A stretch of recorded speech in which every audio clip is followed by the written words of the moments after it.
దేవుడు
దేవుని యొక్క వాక్యాన్ని చూసుకుందాం.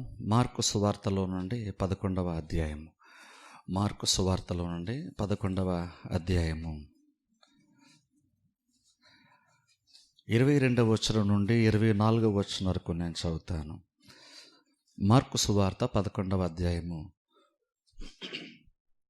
మార్కు సువార్త 11వ అధ్యాయము 22వ వచనం నుండి 24వ వచనం వరకు నేను చదువుతాను. మీరు బైబిల్లో ఫాలో అవ్వండి. అందుకు యేసు వారితో ఇట్లనెను, మీరు దేవుని యందు విశ్వాసముంచుడి.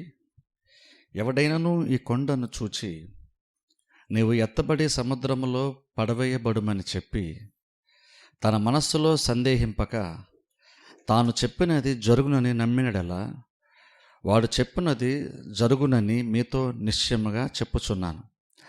అందుచేత ప్రార్థన చేయనప్పుడు మీరు అడుగుచున్న వాటినెల్లను పొందియున్నామని నమ్ముడి, అప్పుడు అవి మీకు కలుగునని మీతో చెప్పుచున్నాను.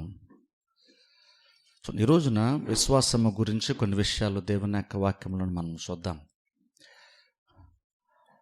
విశ్వాసం గురించి ముఖ్యంగా మాట్లాడను, కానీ యాక్చువల్గా విశ్వాసం అంటే ఎందుకు మనకు ప్రాముఖ్యము అన్న దాని గురించి ఈ రోజున కొన్ని విషయాలు, ఆ తర్వాత వీళ్ళని బట్టి వచ్చే ఆదివారం మరొక కొన్ని విషయాలు మన విశ్వాసం గురించి మనం చూద్దాం. ఇప్పుడు విశ్వాసం అనేటువంటిది నిజంగా దేవుడు అసలు దాన్ని ఎలా చూస్తున్నాడు, బైబిల్ మనకి ఎలా బోధిస్తున్నాడు, దాని గురించి మనం తెలుసుకోవడం చాలా చాలా ఇంపార్టెంట్. ఎందుకంటే విశ్వాసం గురించి ఎప్పుడు కూడా బైబిల్ చాలా గొప్పగా మాట్లాడుతుంటుంది. ఉదాహరణ మనం చూస్తే విశ్వాసం లేకుండా దేవునికి ఇష్టడైండుట అసాధ్యము అని బైబిల్ మనం చూస్తున్నాం. ఇప్పుడు విశ్వాసం అంటే ఎంత గొప్పదంటే అది యాక్చువల్గా మనము విశ్వాసం కలిగి ఉన్నప్పుడట దేవుడు యాక్చువల్గా మనల్ని ఇష్టపడతాడని బైబిల్ చెప్తుంది. ఓ రకం చెప్పాలంటే మనకు విశ్వాసం ఉన్నప్పుడు మనకున్నటువంటి విశ్వాసం అన్నటువంటి దాన్ని బట్టి దేవుడు మన పట్ల ఆయన చూపించేటువంటి వైఖరి చాలా వ్యత్యాసం ఉంటుంది. విశ్వాసం ఉన్నప్పుడట దేవుడు ఆ వ్యక్తిని చూసినప్పుడు ఆ వ్యక్తులు ఉన్న విశ్వాసాన్ని బట్టి దేవుడు అంటే ఆ వ్యక్తులను బట్టి సంతోషిస్తాడని బైబిల్ మనం చూస్తున్నాం. ఇప్పుడు అందుకని చూడండి, విశ్వాసం అనేటువంటిది మనకి అంత ప్రాముఖ్యం. విశ్వాసం లేకుండా మనం దేవునికి ఇష్టం అంటే అసాధ్యం. ఇంకా బైబిల్ మనం చూస్తే సువార్తలు ముఖ్యంగా చూస్తే ఆ విశ్వాసం అంటే దాని గురించి బోధ బహుశా సువార్తల్లో ఉంటుంది, కానీ బహుశా మనకి సువార్తలో బోధ కంటే ఎక్కువగా మనము సులువుగా గ్రహించగలిగే కార్యం ఏంటంటే విశ్వాసం అనేటువంటిది ఎంత స్పష్టంగా ఎంత ఈజీగా కొంతమంది యొక్క జీవితాల్లో అద్భుతాలు జరిగించిందో సువార్తల్లో మనం చదివితే మనకు అర్థమవుతుంది. బహుశా విశ్వాసం గురించి బోధ అర్థం చేసుకోవాలంటే బహుశా కొంచెం లోతుగా ఆలోచించాల్సి వస్తుందేమో బహుశా మనం. కానీ విశ్వాసం ఉండడం చాలా క్లియర్గా మనకి విశ్వాసం ఉన్నప్పుడు జీవితాల్లో ఎలా కార్యాలు జరుగుతున్న దానికి పెద్దగా లోతుగా ఆలోచించకుండా కూడా క్లియర్గా జస్ట్ సింపుల్గా మనం సువార్తల్లా పైపైన చదువుకుంటూ వెళ్తున్నా సరే ఆ విశ్వాసం ఉన్నటువంటి వారి జీవితాల్లో దేవుడు ఎలా కార్యం చేస్తాడో చాలా క్లియర్గా మనకు అర్థమవుతుంది. అది ఎంత ఇంపార్టెంట్ అయిందంటే ఈ భూమి మీద యేసుక్రీస్తు సంచరిస్తున్నప్పుడు ఎవరి జీవితంలో అయినా సరే వాళ్ళు ఆ వ్యక్తి యొక్క పూర్వపరాలు ఏంటి, ఆ వ్యక్తి యొక్క బ్యాక్గ్రౌండ్ ఏంటి, ఆ వ్యక్తి యొక్క స్థితి ఏంటి అన్న దాంతో సంబంధం లేకుండా ఎవరైనా కనుక విశ్వాసంతో కనుక వస్తే ఖచ్చితంగా వారి యొక్క జీవితంలో అద్భుత కార్యం జరగడం బైబిల్ మనం చూస్తాం. వాళ్ళు ఎవరన్నది కాదు, ఇంతకుముందు వాళ్ళు ఏంటంటే అసలు బైబిల్ లేదు. మనం చూస్తే ఇంతకుముందు ఆయన అన్యుడిగా ఉండి వచ్చాడా, లేదా యూదుడిగా ఉండి దేవుని దగ్గర తన దగ్గరకు వచ్చాడా, ఇదేది ఆయన చూడలేదు. యేసు దగ్గరకు వచ్చినప్పుడు వాళ్ళ జీవితం అద్భుతం జరిగింది. అద్భుతం జరిగినప్పుడు క్లియర్గా యేసుక్రీస్తు స్వయంగా ఏం చెప్పారంటే నీ విశ్వాసం నిన్ను స్వస్థపరిచిందని క్లియర్గా క్రీస్తు చెప్పారు. ఇప్పుడు చూడండి, విశ్వాసం ఉంటే కార్యాలు జరుగుతాయని బోధించేటువంటి వాడు చెప్పడం వేరు, లేదా అద్భుతం పొందుకున్నవాడు చెప్పడం వేరు. ఇక్కడ అద్భుతం పొందుకున్నవాడు చెప్పట్లేదు అద్భుతం ఎలా జరిగిందన్న దాని గురించి. అద్భుతాలు చేసేటువంటి యేసు క్రీస్తు, అద్భుతం జరిగించినటువంటి క్రీస్తు అద్భుతం ఎలా జరిగిందో చెప్తున్నారు ఆయన. ఇప్పుడు చూడండి, ఈ రోజుల్లో కూడా చూడండి అద్భుతాలు కొంతమంది స్టేజ్ల మీద నిలబడి సాక్ష్యాలు చెప్పేటప్పుడు చెప్తారు, కానీ వాళ్ళు చెప్పేవి చాలా రకరకాలుగా చెప్తారు. ఒక్కొక్కరు ఒక్కొక్క రకంగా చెప్తారు అద్భుతం ఎలా జరిగిందన్న దానికి. కొంతమంది ఏమో మేము దేవునికి ఎంత ఇచ్చాము అద్భుతం జరిగిందని చెప్పేవాళ్ళు ఉంటారు, లేదా మేము ఇన్ని రోజులు ఉపవాసం ఉన్నాము అప్పుడు అద్భుతం జరిగిందని చెప్పేవాళ్ళు ఉంటారు, లేదా మేము ఇన్నిసార్లు తెచ్చుకోవచ్చినప్పుడు అద్భుతం జరిగిందని చెప్పేవాళ్ళు ఉంటారు, లేదంటే పలానా ఆయన మా కోసం ప్రార్థన చేస్తే కార్యం జరిగిందని చెప్పేవాళ్ళు ఉంటారు. అద్భుతం పొందుకున్నటువంటి వాడు కాదు అద్భుతం ఎలా జరిగిందని చెప్పడానికి. నిజంగా అథారిటేటివ్గా అధికారపూర్వకంగా నిజంగా అసలు అద్భుతం గురించి ఎందుకు జరుగుంటుంది అద్భుతం అన్న దాన్ని నిజంగా చెప్పగలిగే వాళ్ళు ఎవరైనా ఉన్నారు అంటే ఖచ్చితంగా చెప్పండి, అధికారపూర్వకంగా స్వయంగా దేవుడే చెప్పాలి. ఎందుకంటే అద్భుతం చేసేది ఆయన. అద్భుతం మనము ఏదో రకంగా మనము సంపాదించుకోవట్లేదు, అద్భుతం దేవుడు చేస్తే మనం పొందుకుంటున్నాం. అద్భుతం దేవుడు చేస్తే పొందుకున్నప్పుడు అద్భుతం చేసినటువంటి వాడు చెప్తున్నాడు. అద్భుతం ఒక వ్యక్తి జీవితంలో జరిగినప్పుడు అది ఎందుకు జరిగిందో అద్భుతం చేసినటువంటి యేసుక్రీస్తు చెప్తున్నారు. మీరు బైబిల్లోకి వెళ్ళి చదవండి, ఎక్కడ చూసినా సరే అద్భుతం జరిగినప్పుడల్లా క్రీస్తు ఎవరో ఒకరితో అమ్మ నీ నమ్మిక చొప్పు నీకు జరుగునుగాక అని అనడం కానీ, లేదా నీ విశ్వాసం నిన్ను స్వస్థపరిచానని కానీ, లేదంటే అద్భుతం కొరకు వచ్చినప్పుడు వెంటనే యేసుక్రీస్తు ఒకటి ప్రశ్న వేస్తున్నారు. ఏమన్నారంటే, ఇది నేను చేయగలనని నీవు నమ్ముచున్నావా అంటే బేసిక్ అర్థం ఏంటి, అక్కడ అద్భుతం ఒక కార్యము దేవుని దగ్గర నుండి పొందుకోవాలి అని ఆశపడి ఒక వ్యక్తి దేవుని దగ్గరకు వచ్చినప్పుడు వెంటనే దేవుడు చేసేటువంటి ఏకైక ప్రశ్న ఏంటంటే, నేను ఇది చేయగలను నమ్ముతున్నావా. ఇప్పుడు చూడండి, అద్భుతం జరగడానికి మునుపు ఎందుకని క్రీస్తు ఆ క్వశ్చన్ వేస్తున్నారంటే, దేవుడు అద్భుతం జరిగించడానికి దేవుడికి కనబడాల్సినటువంటి ఏకైక రీజన్ ఏంటంటే, కారణం ఏం అవ్వాలంటే విశ్వాసం అవ్వాలి. ఆ విశ్వాసం ఉన్నప్పుడు ఖచ్చితంగా దేవుడు కార్యము జరిగిస్తాడు. అందుకనే వారు నమ్ముచున్నామన్న తర్వాత కూడా మరలా క్రీస్తు ఏమన్నా తెలుసా, నువ్వు నమ్మేవు కాబట్టి నేను చేస్తాను లేదు, వాళ్ళు నమ్ముచున్నామన్న తర్వాత కూడా నీ నమ్మిక చొప్పున నీకు జరుగునుగాక అన్నారు. అంటే అర్థం ఏంటంటే బేసిక్గా కొన్ని జరగాలి అంటే ఏం ఉండాలి, ఏం కనబడాలి మనలో అంటే విశ్వాసము కనబడాలి.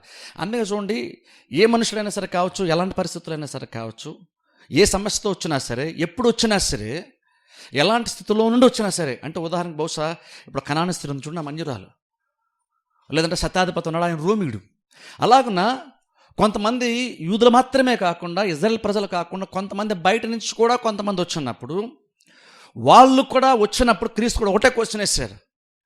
ఏమన్నారంటే, నువ్వు నమ్ముచున్నావని మాత్రం అడిగారు. అంటే దేవుని దగ్గరికి మనం ఒక కార్యం నిమిత్తం వచ్చినప్పుడు దేవుడు ఏం చూస్తున్నాడు అంటే, నువ్వు ఎవరు అన్న చోట్ల నువ్వు యూదుడివా కాదా, లేదా క్రిస్టియనా నాన్ క్రిస్టియనా ఇది చూడలేదు దేవుడు. యాక్చువల్గా ఒక అద్భుతం నిమిత్తం దేవుని దగ్గరికి వచ్చినప్పుడు దేవుడు ఒకటే చూస్తున్నాడు, నీలో విశ్వాసము ఉందా. నువ్వు ఒక కార్యం జరగాలి నా దగ్గరకు వచ్చావు, కానీ నేను చేయడానికి అవసరమైనటువంటి విశ్వాసం నీ దగ్గర ఉందా. ఆ క్వశ్చన్ వేస్తున్నారు క్రీస్తు. వాళ్ళు ఎవరైనా సరే కావచ్చు, అన్యులు వచ్చినప్పుడు నువ్వు అన్యుడు కదా, నువ్వు ఎందుకు నా దగ్గరికి వచ్చావు అని అనలేదు. లేదంటే ఎవరిని వచ్చినప్పుడు ఎంతకాలం నువ్వేమయ్యో ఇప్పుడు వచ్చావు నా దగ్గరికి అని కూడా ఎక్కడ క్వశ్చన్ చేయలేదు క్రీస్తు. నువ్వు వచ్చినప్పుడు నువ్వు ఎవరన్నది క్వశ్చన్ చేయట్లేదు. క్రీస్తు వచ్చినప్పుడు నీకు కనీసం ఇప్పటికి ఏ మూమెంట్లో అయినా సరే నీకు నమ్మకం ఉందా, నీకు విశ్వాసం ఉందా. వాళ్ళు ఉంది అని చెప్పినప్పుడు నీ నమ్మిక చొప్పున నీకు జరుగునుగాక. అంటే ఇవన్నీ అక్కడ కూడా వాళ్ళు రావడానికి కూడా వాళ్ళు ఏం కారణం చెప్తున్నారంటే, నాకు నమ్మకం ఉంది కాబట్టి నీ దగ్గరకు వచ్చినట్టు వాళ్ళు చెప్తున్నారు. అది మాత్రమే కానీ అద్భుతం చేసేటువంటి దేవుడు కూడా, నేను అద్భుతం ఎందుకు చేస్తున్నానంటే నీకు నమ్మకం ఉంది కాబట్టి నేను నీకు అద్భుతము చేస్తున్నాను అని ఇండైరెక్ట్గా క్రీస్తు కూడా చెప్తున్నారు. అంటే అది ఏం ప్రూవ్ చేస్తుందంటే విశ్వాసం అంటే అంత ప్రాముఖ్యము. అందుకని ఎవరన్నది అక్కడ ఇష్యూ కాదు ఇక్కడ దేవునికి.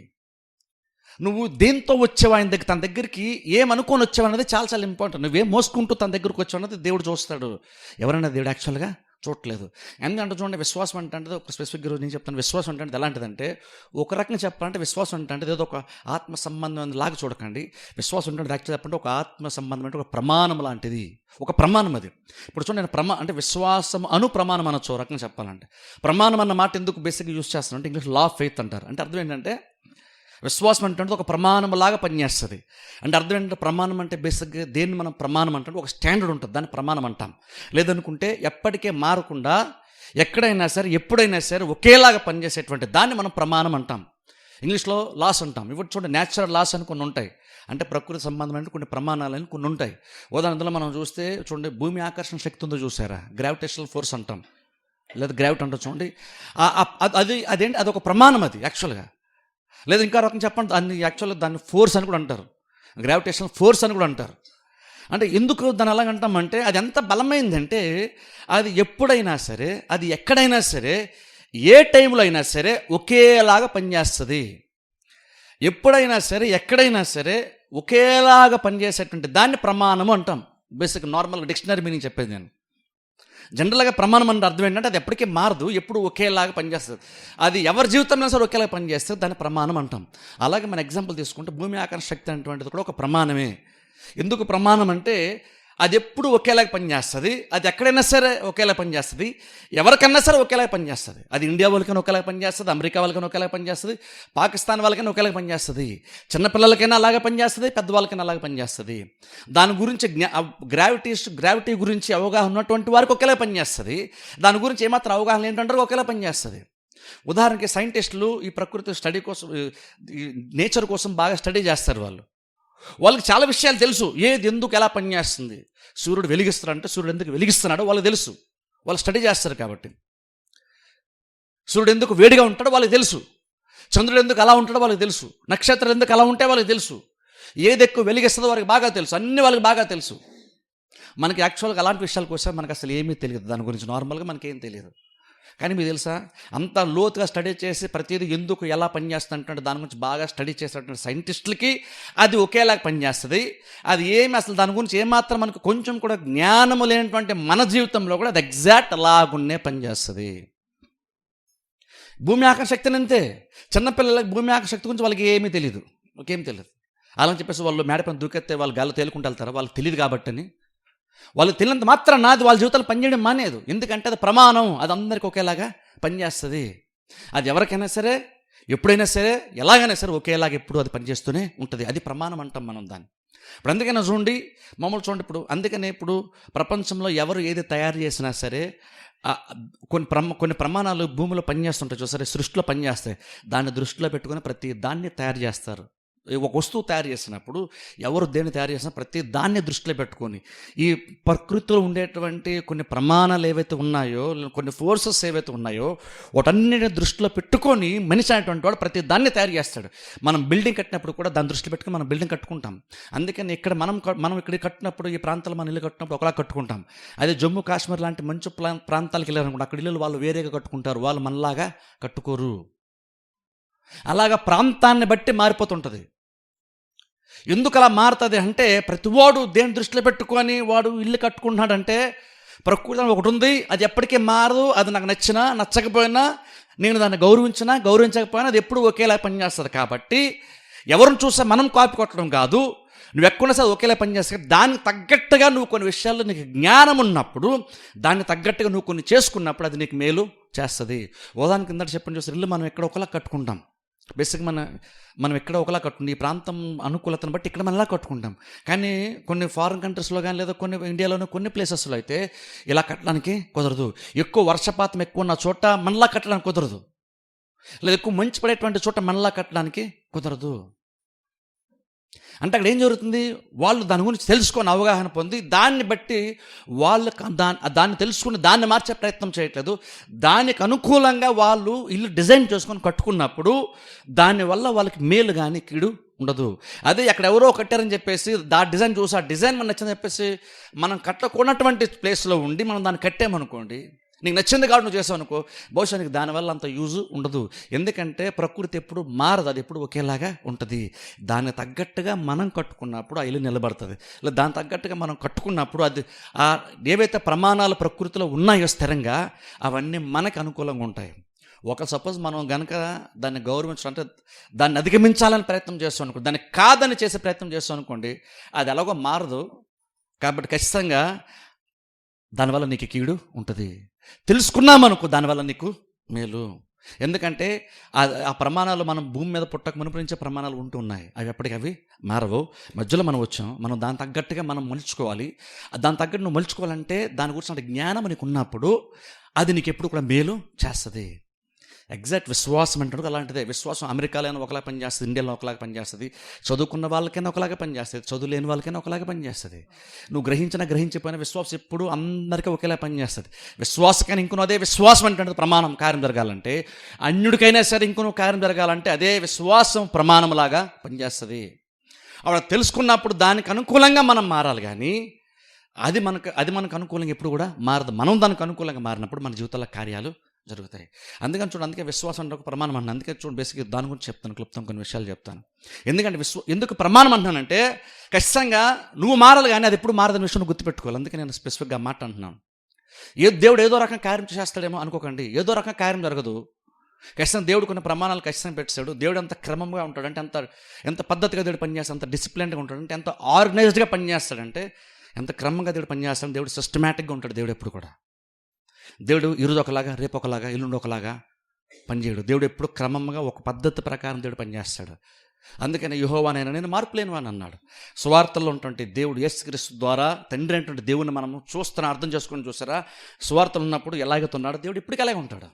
అంటే దాని అర్థం అంటే ఇప్పుడు నువ్వు కూడా సువార్తలో ఉన్నటువంటి ప్రాబ్లం ఉండి క్రీస్తు దగ్గరకు వచ్చినటువంటి వారు ఎలాగైతే వారు విశ్వాసాన్ని కనపరిచి కార్యాలు పొందుకున్నారో, ఇప్పుడు కూడా నువ్వు అదే మార్పు లేనటువంటి దేవుడి దగ్గరికి వెళ్తున్నావు. కాబట్టి ఇప్పుడు కూడా నువ్వు అలాంటి విశ్వాసంతో వచ్చినప్పుడు మాత్రమే నీ జీవితంలో కూడా కార్యాలు జరుగుతాయి. ఇంకా వేరే వేరేగా ఆలోచించకండి. వేరే వేరేగా ట్రై చేయకూడదు. వేరే వేరేగా అవుతుంది. విశ్వాసం వలన మాత్రమే అవుతుంది. అందుకనే విశ్వాసం జస్ట్ ఫస్ట్ పాయింట్ గుర్తుపెట్టుకోండి. విశ్వాసం ఒక ప్రమాణంలాగా పనిచేస్తుంది. ఎందుకంటే అది నీకన్నా చాలా విశ్వాసం అంటే నీకన్నా చాలా బలమైంది. అందుకనే అది ప్రమాణం అన్నాను. అది ఒక రకంగా చెప్పండి, అది ఒక ఫోర్స్ లాంటిది. అది చాలా బలమైంది. దాన్ని నువ్వు అర్థం చేసుకున్నప్పుడు, దాన్ని నువ్వు గ్రహించి దానికి అనుకూలంగా నువ్వు మారినప్పుడు ఆ బలమంతా కూడా నీకు అనుకూలంగా పనిచేస్తుంది. అది నీకు ఎన్నలేనటువంటి కార్యాలు నీ జీవితంలో అనుకూలంగా అది జరిగిస్తుంది. ఎందుకంటే నీకంటే విశ్వాసం చాలా చాలా బలమైంది. అందుకంటే వచ్చినటువంటి వాడు చాలా బలహీనుడు అయి ఉండొచ్చు. వచ్చినటువంటి వ్యక్తికి విశ్వాసం గురించినటువంటి అంటే విశ్వాసం సంబంధమైనటువంటి బ్యాక్గ్రౌండ్ పెద్ద లేకపోవచ్చు. అంటే అన్యుడిగా ఉండి వచ్చి ఉండొచ్చు క్రీస్తు దగ్గరికి. వాడు అన్యుడిగా ఉండి వచ్చాడు కాబట్టి అని చెప్పేసి పాపానికి ఏం తెలియదు కాబట్టి అని చెప్పేసి క్రీస్తు ఊరిన జాలిపడి కార్యం జరిగించలేదు. దేవుడికి కార్యం జరిగించాలని అనేటువంటి ఒక ఆలోచన, ఆశ దేవుడికి అందరి మీద ఉంటుంది. ప్రాబ్లం ఉన్న ప్రతి వాళ్ళ మీద దేవుడు ఖచ్చితంగా జాలి పడతాడు. జస్ట్ దేవుడు జాలి పడతాడు కాబట్టి ప్రతి వారి జీవితంలో ఆటోమేటిక్గా కార్యాలు జరిగిపోతాయి అనుకుంటే అసలు ఎవరికి ప్రాబ్లమే ఉండదు. ఎందుకంటే నీకు ప్రాబ్లం రాగానే దేవుడు జాలి చూపించేస్తాడు, ఆటోమేటిక్ కార్యాలు జరిగిపోతాయి. ఎగ్జాంపుల్ చూడండి, జస్ట్ సింపుల్ చెప్తాను. విశ్వాసం ఉంది, రక్షణ ఉంది. అందరి కొరకే క్రీస్తు చనిపోయాడు. అందరి కొరకే చనిపోయాడు క్రీస్తు. కానీ అందరూ ఇప్పటికీ రక్షణ పొందలేదు. అందరూ రక్షణ పొందరు. అందరూ పరలోక రాజ్యం అల్టిమేట్గా వెళ్ళరు. ఎందుకు వెళ్ళరంటే క్రీస్తు చనిపోలేదని కాదు, లేదా క్రీస్తు వారి కొరకు చనిపోలేదని కాదు. బేసిక్ వాళ్ళు ఏంటంటే వాళ్ళు రక్షణ కొరకైన విశ్వాసాన్ని వాళ్ళు ఉంచలేదు. ఏ రక్షణ కొరకు విశ్వాసం అంటే బేసిక్గా ఏంటి అక్కడ అంటే యేసుక్రీస్తు రక్షకుడని జస్ట్ నమ్మడమే. అవి నమ్మితే నీకు రక్షణ రక్షణ రావడానికి ఎంత విశ్వాసం అవసరం అంటే యేసుక్రీస్తు రక్షకుడని, యేసుక్రీస్తు దేవుడని నువ్వు నమ్మితే చాలు, నువ్వు రక్షణ పడతావు. అది బైబిల్లో పౌలు కూడా చెప్తున్నటువంటి మాట. అలాగే కొన్ని కార్యాలు జరగాలనుకున్నప్పుడు మన జీవితంలో ఏ కార్యం అయితే జరగాలని ఆశపడుతున్నావో అది దేవుడు చేయగలని నువ్వు నమ్మితే నీకు రక్షణ నీకు అద్భుతము జరుగుతుంది. అదే నమ్మడం అంత ప్రాముఖ్యం. అందుకని చూడండి, యాక్చువల్ మన అందుకని ఎక్కువ కాన్సన్ట్రేషన్ దేని మీద చేయాలంటే విశ్వాసం మీద పెట్టాలి మైండ్. ఎందుకంటే నువ్వు ఎవరైనా దేవుడు చూడట్లేదు. నిన్నటి వరకు నువ్వేంటని దేవుడు చూడట్లేదు. నువ్వు నిజంగా దేవునిలో బానిస అవుతున్నావు, విశ్వాసంగా ఉన్నావు. కానీ ఒక స్పెసిఫిక్ ఒక సందర్భం వచ్చేసరికి నీకంటూ ఒక అవసరం ఏర్పడే అవసరం నువ్వు దేవుని దగ్గరికి వచ్చినప్పుడు కనుక నీకు నిన్నటి వరకు విశ్వాసం ఉండి ఈరోజు కనుక నీకు ఈ పాయింట్ ఆఫ్ టైంలో విశ్వాసం లేకపోతే ఈరోజు ఖచ్చితంగా నీ జీవితంలో దేవుడు కార్యము చేయడు. ఎందుకంటే నీకు ఈరోజు నువ్వు దేవుని దగ్గరికి వచ్చినప్పుడు దేవుడు అప్పుడు విశ్వాసం చూస్తున్నాడు. నిన్నటి వరకు నీకు ఎంత విశ్వాసం ఉందన్నది కాదు, నువ్వు మన దగ్గరికి వచ్చినప్పుడు నీకు ఎంత విశ్వాసమో నన్ను దేవుడు చూస్తాడు. అదో రకంగా బ్యాడ్ న్యూస్ ఏంటంటే నువ్వు నిన్నటి వరకు విశ్వాసం ఉంచి స్పెసిఫిక్గా నీకు ఒక సమస్య వచ్చినప్పుడు లేదా ఒక అవసరత ఏర్పడినప్పుడు ఆ అవసరతకు సంబంధించిన విశ్వాసం ఉంచలేకపోతే నిన్నటి వరకు నువ్వు ఉంచిన విశ్వాసం కూడా వేస్ట్ అయిపోతుంది. అది బ్యాడ్ న్యూస్. అది గుడ్ న్యూస్ ఏంటంటే ఒక నీకు అవసరత వచ్చింది, నిన్నటి వరకు నీకు విశ్వాసం లేదు, కానీ సడన్గా ఈరోజు నువ్వు విశ్వాసం ఉందనుకోండి, నిన్నటి వరకు నువ్వు విశ్వాసం లేకుండా ఉన్నావు అనుకుంటే దేవుడు అడగడు. ఈరోజు నువ్వు విశ్వాసం వచ్చాక నీ జీవితంలో దేవుడు కార్యము జరిగిస్తే అది గుడ్ న్యూస్. అది అందుకని ఈ మూమెంట్లో మనకి ఎంత విశ్వాసం ఉంది లేదా దేవుని నుండి ఒక కార్యం ఎదురు చూస్తున్నప్పుడు ఆ సందర్భానికి మనకి ఎంత విశ్వాసం అనేది చాలా చాలా మనకి ఇంపార్టెంట్ అవుతుంది. అందుకని చూడండి ఇక్కడ విశ్వాసం ఎలా పనిచేస్తుంది. ఇక్కడ క్రీస్తు స్వయంగా ఇక్కడ మాట్లాడుతున్నారు. సందర్భం మనం చూస్తే చూడండి, యేసుక్రీస్తు అక్కడ అంజూరపు చెట్టుని చెప్పించడం మనం 12వ వచనం నుండి మనం చూస్తాం. మార్క్స్ వార్త 11:12 వచనం మనం చూస్తే యేసుక్రీస్తు ఒక శిష్యులు ప్రాంతానికి వెళ్తున్నప్పుడు అక్కడ యేసుక్రీస్తు అంజూరపు చెట్టుని చెప్పించడం బైబిల్ మనం చూస్తాం. ఆ తర్వాత తిరిగి వస్తూ ఉన్నప్పుడు ఆ చెట్టు ఎండిపోవడం శిష్యులు గమనించి ఆ మాట క్రీస్తుకు చెప్పినప్పుడు క్రీస్తు అక్కడ వాళ్ళకి విశ్వాసంగా ఒక విషయాన్ని నేర్పిస్తున్నారు. వాళ్ళ విశ్వాసం గురించి ఒక లెసన్ నేర్పిస్తున్నారు. ఎందుకంటే వాళ్ళకి ఆశ్చర్యం కలిగింది, క్రీస్తు చెప్పారు అది జరిగిపోయిందని వాళ్ళకి ఆశ్చర్యం కలిగినప్పుడు క్రీస్తు లెసన్ నేర్పిస్తూ ఏమన్నారంటే చూడండి, 2వ వచనం నేను చదువుతాను చూడండి. అందుకు యేసు వారితో ఇట్లా నేను మీరు దేవుని యందు విశ్వాసం ఉంచుడి. ఇప్పుడు చూడండి, మీరు దేవుని యందు విశ్వాసం ఉంచండి అన్నారు. ఇప్పుడు చూడండి, అంటే ఇక్కడ దేవుని యందు విశ్వాసం ఉంచడం అంటే కొత్తగా విశ్వాసం ఉంచడం కాదు, వాళ్ళు ఆల్రెడీ విశ్వాసం ఉంచారు. కానీ క్రీస్తు ఇక్కడ ఏం చెప్పే ప్రయత్నం చేశారంటే మీరు నమ్మకం పూర్తిగా మీరు దేవుని మీద పెట్టండి. రక్షణ కొరకు విశ్వాసం ఉంచినంత మాత్రం నువ్వు మిగిలినటువంటి కార్యాలు కూడా విశ్వాసం ఉంచమన్న గ్యారంటీ ఏమీ లేదు. నువ్వు రక్షణ పొందడానికి విశ్వాసం ఉంచితే రక్షణ వరకు నీకు ఓకే, రక్షణ వరకు పొందుకుంటావు. నీకు విశ్వాసం లేదనుకుంటే ఇంకేం పొందుకోవు, కానీ చచ్చిపోతే నువ్వు పరలోకి వెళ్తావు. ఎందుకంటే రక్షణ కొరకు నువ్వు విశ్వాసం ఉంచావు కాబట్టి నీకు రక్షణకు సరిపోద్ది అది. కానీ ఇక్కడ స్పెసిఫిక్ క్రీస్తు మాట్లాడుతున్నప్పుడు దేవుని నిజంగా నమ్మడం గురించి మాట్లాడాలంటే ఒక కార్యం జరగాలనుకున్నప్పుడు దేవుని అందు మీరు విశ్వాసం ఉంచండి అని అంటూ అప్పుడు అంటున్నారు. చూడండి, ఇక్కడ నేను చదువుతాను చూడండి, ఎన్నిసార్లు చూడండి అక్కడ మీరన్న అక్కడ చూడండి మాటలు వస్తుంది చూడండి. ఇక్కడ చూడండి 23 వచ్చిన చూస్తే, మీరు దేవుని విశ్వాసం ఉంచిన శిష్యులకు ఆ మాట చెప్పిన తర్వాత వెంటనే చూడండి, మీరు ఈ కొండను చూసి అనలేదు క్రీస్తు. అక్కడ గమనించండి. ఇప్పుడు చూడండి, మీరు దేవుని అందు విశ్వాసం ఉంచండి అన్న మాట చెప్పినప్పుడు క్రీస్తు శిష్యులకు చెప్పారు ఆ మాట. శిష్యులతో శిష్యులకు ఆ మాట చెప్పారు, మీరు దేవుని అందు విశ్వాసం ఉంచండి. మీరు అన్న మాట ఏం చెప్తుందంటే క్రీస్తు శిష్యులకి మాత్రమే చెప్పారు ఆ మాట. కానీ ఆ తర్వాత వెంటనే చూడండి, ప్రమాణం లాంటి ఒక విషయాన్ని ఇక్కడ మాట్లాడుతాను. అందుకే నేను దీన్ని ప్రమాణం అన్నాను. ఎందుకంటే అక్కడ క్రీస్తు స్పెసిఫిక్గా మీరు ఈ అంజూరపు చెట్టును చూసలేదు, ఈ కొండను చూచి అనలేదు అక్కడ క్రీస్తు. మీరు అనలేదు అక్కడ. మీరు ఈ కొండను చూచి అని ఉంటే మనం ఏమనుకోవచ్చు అంటే అది శిష్యుల కొరకు మాత్రమే నిర్ణయించబడింది, శిష్యుల కొరకు మాత్రమే ఆ విషయాన్ని యేసుక్రీస్తు బోధించారని మనం అనుకోవాలి. ఎందుకంటే మీరు అన్నారు కాబట్టి బహుశా అది వాళ్ళ వరకేనేమో అని మనం అనుకోవచ్చు.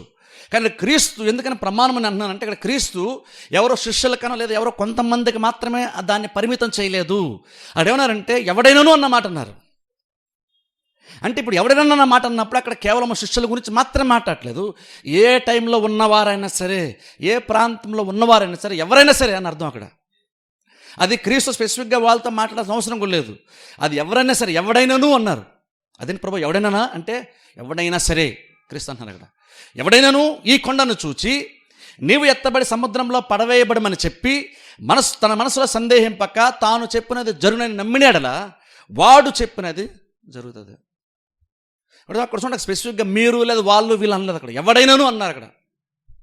ఎవడైనా మాట ఏం చెప్తుందంటే ఇలాంటి విశ్వాసం ఉంటే ఎవరికైనా సరే అది వర్తిస్తుంది అని అర్థం.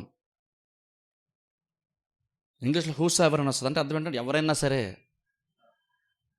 అక్కడ క్రీస్తు స్పెసిఫిక్గా నేను కాబట్టి చెట్టును చెప్పించాను, నేను కాబట్టి కొండనిలాగా చేయగలను, లేదు నేను కాబట్టి దీనిలా చేయగలుగుతాను, మీరు జాతకంలో మీరు చేయలేరు, మీరు కేవలం శిష్యులు, మీరు కేవలం విశ్వాసులు అని క్రీస్తు అనలేదు. అక్కడ అంజూరు చెట్టును చెప్పించిన తర్వాత శిష్యులు ఆశ్చర్యపోయినప్పుడు క్రీస్తు మీరు ఆశ్చర్యపోవాల్సిన పని లేదు, నమ్మకం ఉంటే విశ్వాసం ఉన్నప్పుడు ఎవడన్నా సరే ఈ కొండను చూచి అని క్రీస్తు మాట్లాడుతున్నారు. ఆ తర్వాత మాడుతూ అందుచేత మీరు ప్రార్థించినప్పుడు మళ్ళీ స్పెసిఫిక్గా వీళ్ళ గురించి మాట్లాడడం స్టార్ట్ చేశారు. ఎవడైనాను అన్న మాట దగ్గర ఆ వాక్యం ఏదైతే చెప్పారో, కొండను చూసి ఎత్తబడి సముద్రంలో పడవేయబడమని చెప్పి తన మనసులో సందేహింపక తాను చెప్పినది జరుగునని నమ్మిడలా వాడు చెప్పిన నిశ్చయంగా జరుగుతున్న ఏ మాట అయితే క్రీస్తు చెప్పారో అది అందరికీ సంబంధించింది. ఎవరైనా సరే, ఇప్పుడు ఎవరైనా ఎవరికైనా పనిచేస్తుంది అంటే అలాంటి విశ్వాసం ఉన్నటువంటి వారికి ఎవరికైనా పనిచేస్తుందని అర్థం. అలాంటి విశ్వాసం ఉన్నటువంటి వారికి ఆ లక్షణం ఎవరిలో ఉన్నా సరే వారి జీవితంలో కార్యము జరుగుతుందని క్రీస్తు చెప్తున్నారు. అందుకే విశ్వాసం అంటే ఒక ప్రమాణం అని అంటున్నాను. అక్కడ క్రీస్తు నువ్వు ఎవరంటే అసలు పట్టించుకోలేదు. అక్కడ నువ్వు యూదుడువా, గ్రీస్ దేశస్తుడువా, ఎవరంటే అక్కడ దేవునికి ఇష్యూ కానే కాదు. ఎందుకంటే అక్కడ క్రీస్తు యొక్క మాటలను బట్టే మనకు అర్థం విషయం ఏంటంటే దేవుడు ఎవరన్నది చూడట్లేదు, నీకు విశ్వాసం ఉందా లేదన్నది మాత్రమే దేవుడు చూస్తున్నాడు. అప్పుడు దాన్ని బట్టి ఒకసారి ఆలోచించండి. ఎవడైనాను అన్నప్పుడు నిజంగా నీకు ఒక ప్రాబ్లం ఉంటే దేవుని దగ్గరికి వచ్చినప్పుడు అక్కడ క్రీస్తు అద్భుతం చేయడానికి వ్యక్తులు ఎవరైనా దేవుడికి అసలు ఇష్యూనే కాదు. ఇక్కడ దేవునికి వ్యక్తులు అసలు ఇష్యూనే కాదు. ఇక్కడ వచ్చినటువంటి వాడు ఎవడనేది ఇష్యూ కాదు. ఇక్కడ వచ్చినటువంటి వారు ఎంత విశ్వాసంతో వచ్చానది మాత్రమే క్రీస్తు అక్కడ చూస్తున్నాడు. వ్యక్తి వచ్చినప్పుడు వ్యక్తి కంటే ఎక్కువగా క్రీస్తు ఆ వ్యక్తులు ఉన్నటువంటి విశ్వాసం చూసే ప్రయత్నం దేవుడు చేస్తున్నాడు. అందుకని నన్ను చూడండి, అందుకని విశ్వాసం మనకు అంత ప్రాముఖ్యం అవుతుంది. ఎందుకంటే ఇక్కడ ఎవడైనాను అంటున్నారు క్రీస్తు. అక్కడ ఎవడంటే అర్థం ఏంటంటే అదొక అందుకే నేను ప్రమాణం అన్నాను. అది ఎవరి జీవితంలో అయినా సరే దేవుడు కార్యం జరిగిస్తాడు. ఆ విశ్వాసం ఉన్నప్పుడు కార్యం ఎలాగైనా సరే జరుగుతుంది. తెలుసా అంటే ఈ రోజుల్లో మనకున్న ప్రాబ్లం ఏంటంటే కొన్నిసార్లు కొంతమంది సాక్ష్యాలు చెప్తున్నప్పుడు, లేదంటే టీవీలో కొంతమంది బోధకులే కావచ్చు, లేదా అద్భుతం పొందుకున్న వాళ్ళే కావచ్చు, సాక్ష్యములు చెప్పినప్పుడు బేసిక్ మనం ఏమనుకుంటామంటే వాళ్ళకి అలా జరిగింది కాబట్టి నాకు కూడా ఎగ్జాక్ట్ అలాగనే జరుగుతుందేమో, లేదా అలాగైతేనే జరుగుతుందేమో అనుకుంటాం. అద్భుతాల విషయానికి వచ్చేసరికి చాలామంది ఏంటంటే వాక్యం తెలియక చాలామంది అలాగనే పొరపాటు పడతారు. ఒక వ్యక్తి జీవితంలో అద్భుతం జరిగినప్పుడు ఆయన బహుశా ఏదో విధానం చెప్తాడు, ఆయనకు అర్థమైన విధానంలో మాత్రమే అద్భుతం ఎలా జరిగిందని ఎక్స్ప్లెయిన్ చేస్తున్నాడు ఆయన. నేను చెప్తున్నా చూడండి, చాలా సందర్భంలో అద్భుతం జరిగినప్పుడు అద్భుతం పొందుకున్నవాడు చెప్పేదానికంటే అద్భుతం చేసినటువంటి వాడు ఎందుకు జరిగిందో చెప్తే అది కరెక్ట్. అది ఇప్పుడు నేను ఏదైనా ఒక ఎక్విప్మెంట్ వాడుతున్నాను అనుకోండి, సపోజ్ ఏదైనా ఒక మిషన్ నేను వాడుతాను అనుకోండి, అది ప్రాబ్లం వచ్చినప్పుడు ఆ ప్రాబ్లం సాల్వ్ అయినప్పుడు ఎందుకు సాల్వ్ అయింది నేను చెప్పడం కంటే దాన్ని తయారు చేసినటువంటి వాడు లేదా దాన్ని సాల్వ్ చేసిన వాడు చెప్తే అది కరెక్ట్గా ఉంటుంది. అది అసలైనటువంటి రీజన్. అది ఎందుకు ప్రాబ్లం వచ్చేది, ఎందుకు సాల్వ్ అయిందన్న దాని గురించి. అలాగే అద్భుతం చేసినప్పుడు దేవుడు చెప్తున్నాడు. ఈ రోజుల్లో దేవుడు చెప్పేదానికి మనుషులు సాక్ష్యములుగా చెప్పేదానికి చాలా తేడా ఉంది.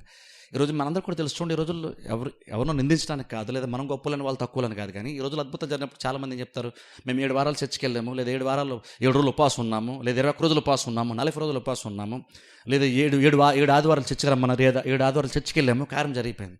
ఆ అద్భుతం జరిగిందని చెప్తున్నప్పుడు అద్భుతం జరిగిన మాట వాస్తవం ఉండొచ్చు, నేను దాన్ని అబద్ధం అంటలేదు, అద్భుతం ఖచ్చితంగా జరిగే ఉండొచ్చు. కానీ వాళ్ళు చెప్తున్నప్పుడు అద్భుతము వాళ్ళు జరిగిందని ఏదైతే చెప్తున్నారో వాళ్ళకి యాక్చువల్గా ఇది ఎందుకు జరిగిందో వాళ్ళకి అర్థము కాలేదు. అద్భుతం యాక్చువల్ అందుకు జరగదు, అద్భుతం అలాగన్నా జరగదు. ఎందుకంటే అద్భుతం చేసినటువంటి దేవుడు కూడా చెప్తున్నాడు, చాలా క్లియర్గా చెప్తున్నాడు అద్భుతం ఎలా జరుగుతుందో. బైబిల్ ఎక్కడా కూడా వాళ్ళు 7 వారాలు ఉపవాసం ఉండడాన్ని బట్టి, లేదా 21 రోజులు ఉపవాసం ఉండడాన్ని బట్టి, లేదా 40 రోజులు చర్చికి వెళ్ళడాన్ని బట్టి, 7 వారాలు ఆదివారాలు చర్చికి వెళ్ళడాన్ని బట్టి అద్భుతాలు జరిగినట్టు బైబిల్ ఎక్కడ లేదు. కానీ ఈరోజు చాలామంది చెప్తారు. ఎవరైనా సరే వచ్చి నేను దేవుని నమ్మాను, నా నమ్మకాన్ని బట్టి దేవుని నాకు కార్యం చేశాను ఒకళ్ళు జనరల్గా చెప్పరు. ఎందుకంటే ఈ రోజుల్లో ఏంటంటే మన విశ్వాసం అంటే అంత గొప్పగా మనం అనుకోవట్లేదు. మనం విశ్వాసంగా క్రిస్టియన్ సొసైటీలో, క్రైస్తవ సమాజంలో మనకి విశ్వాసం అంటే అది చాలా చీప్ అయిపోయింది. మనకి విశ్వాసం కంటే ఇంకేదో గొప్పగా ఏదో కార్యములు చేస్తాం చూస్తారు, అవి గొప్ప అనుకుంటున్నాం మనం. ఎందుకు అది గొప్పది అనుకున్నామంటే పాపం వాళ్ళని తప్పట. ఎందుకంటే యాక్చువల్గా వాళ్ళకి విశ్వాసం అంటే నిజంగా వాళ్ళకి తెలీదు. విశ్వాసం అంటే నిజంగా వాళ్ళకి తెలిస్తే వాళ్ళకు కూడా ఏమర్థమవుతుందంటే వాళ్ళు చేసినటువంటి కార్యం కంటే విశ్వాసం ఇంకా చాలా రెట్లు గొప్పది, చాలా బలమైన విషయం వాళ్ళకి అర్థమవుతుంది. మనం విశ్వాసం కంటే క్రియలు చాలా బలమైనవి అనుకుంటున్నాం. క్రియలు బలమైనవి కాదు, విశ్వాసం బలమైనది, తెలుసా?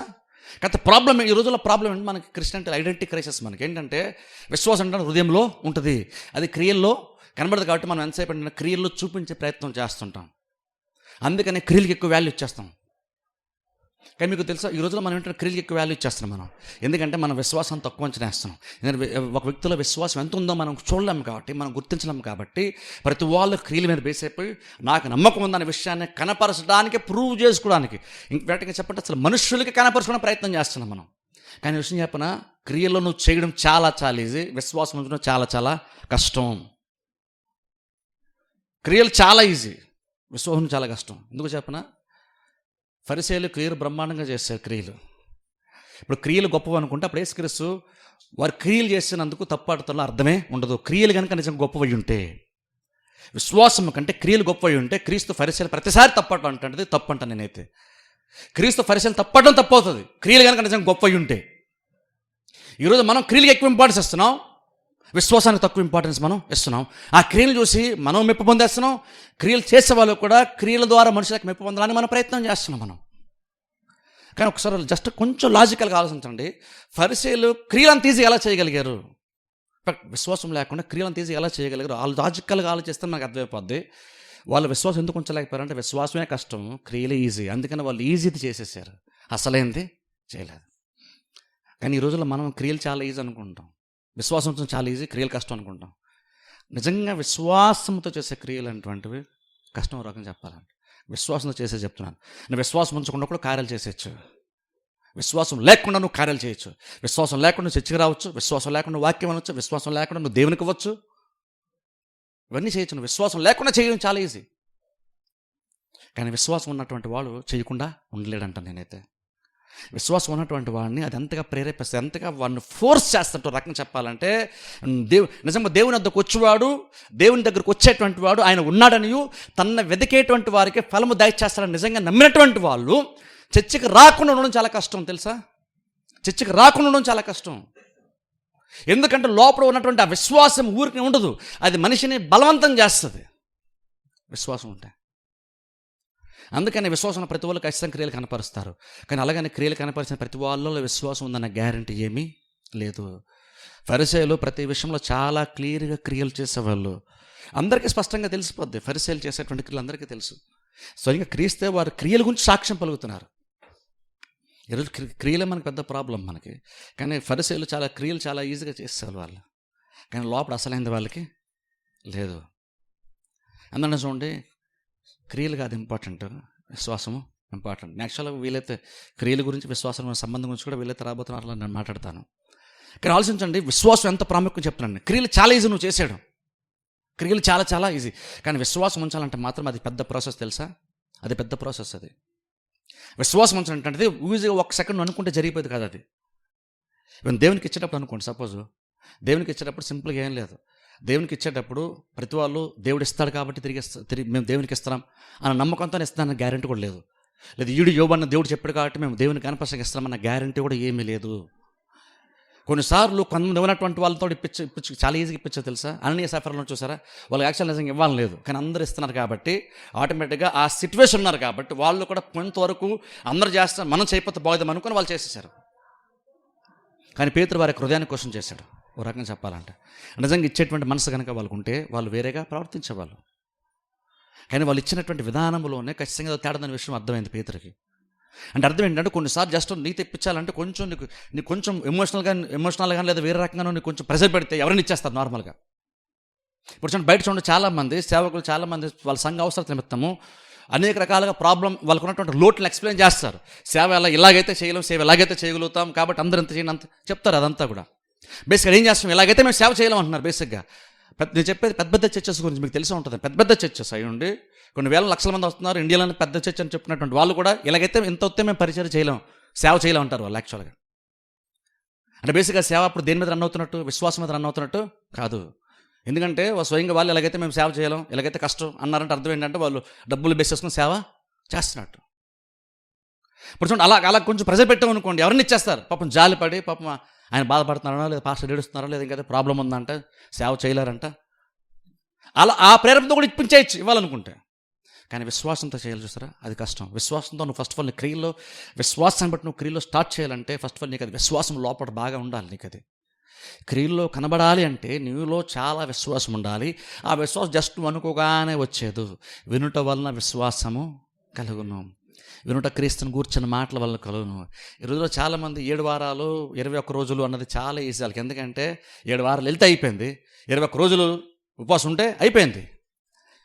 కానీ అలా కాకుండా ఏదో మీరు సిన్సియర్గా మీరు కార్యం జరగాలంటే మీరు చర్చకి రండి, మీరు టైం చర్చ అవ్వాలి, మీ హృదయాన్ని మీరు రెడీ చేసుకోవాలి, మీ హృదయాన్ని దున్నుకోవాలి, రెడీ చేసుకుని మంచి నేలలాగా మీ హృదయాన్ని మీరు సిద్ధపరచుకోవాలి, వాక్యాన్ని వినాలి, ఆ వాక్యాన్ని హృదయం లోతుల్లో మీరు భద్రపరచుకోవాలి, ఆ వాక్యాన్ని సాతాను దొంగిలించకుండా మీరు కాపాడుకోవాలి. అప్పుడు విశ్వాసం ఎదుగుతారు. విశ్వాసం వల్ల అప్పుడు మీ జీవితాలు కార్యం చేస్తే చెప్పండి ఎవరికి దాని ఇంట్రెస్ట్ ఉండదు, ఎవరికి దాని ఇంట్రెస్ట్ ఉండదు, ఎవరికి దాని మీద ఇంట్రెస్ట్ ఉండదు. ఎందుకంటే అది పెద్ద ప్రాసెస్, అది కష్టం. అందుకనే చాలామంది దానికోసం ఎవరు ఆలోచించరు. నేను చర్చకి ఎందుకు వెళ్ళాలంటే నాకు విశ్వాసం ఎదగాలి, విశ్వాసం ఎదగాలంటే నేను వాక్యం వినాలి కాబట్టి నేను చర్చకి వెళ్ళాలని నార్మల్గా మనం అలా ఆలోచించట్లేదు. మనం ఎలా అనుకుంటామంటే ఏదో రకంగా ఉపవాసంతో ఇంక వేరే ఏదో కార్యాలతో దేవుడు తెలియకుండానే దేవుడి దగ్గర ఏదో కార్యం లాగేసుకుంటాం అన్నట్టు. అంటే దేవుడు ఎటో చూస్తారు గబుక్కు లాగేసుకుంటారు చూసి పక్క నుంచి. అలాగే ఏదో ఉపవాసం ఉండి ఇంకేదో చేసేసి దేవుడు తెలియకుండా అద్భుతం పొందేసుకున్నాను అన్నట్టుగా ఏదో రకంగా. కానీ చూడండి, కార్యాలు యాక్చువల్గా ఎలాగున్నా జరగవు. మరి కొంతమంది జీవితంలో కార్యాలు జరిగినాయి కదండి, మీరు అందరూ ఆ 7 రోజులు 21 రోజులు మీరు మాడుతున్నారు, వారు అందరి జీవితంలో కార్యాలు నిజంగా జరిగినాయి కదా అని మీరంటే జరుగుండొచ్చు. కానీ వాళ్ళు తెలియనటువంటి విషయం ఏంటంటే వాళ్ళు 21 రోజులు ఉపవాసం ఉంటారు, లేదా 7 వారాలు వాళ్ళు చర్చకెళ్ళి ఉంటారు. కానీ 7 వారాలు చర్చకెళ్ళినందుకు లేదా 21 రోజులు ఉపవాసం ఉన్నందుకు జరగలేదు. ఆ 21 రోజులు వాళ్ళు ఉపవాసం ఉన్నాడు, బహుశా వాళ్ళు బైబిల్లో టైం స్పెండ్ చేసి ఉంటారు, వాక్యం ఎక్కువగా వినుంటారు, దేవుళ్ళు బాగా సాగుంటారు. వారు తెలియకుండా వారి విశ్వాసంలో ఎదిగారు కాబట్టి కార్యము జరుగుంటుంది.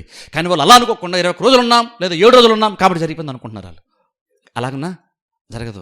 బహుశా ఆ టైంలో నువ్వేదో చేస్తుంటావు, దాన్ని బట్టి నీకు తెలియకుండా విశ్వాసంలో ఎదిగావు, ఆ మొమెంట్ నీకు విశ్వాసం వచ్చింది, కార్యం జరిగింది.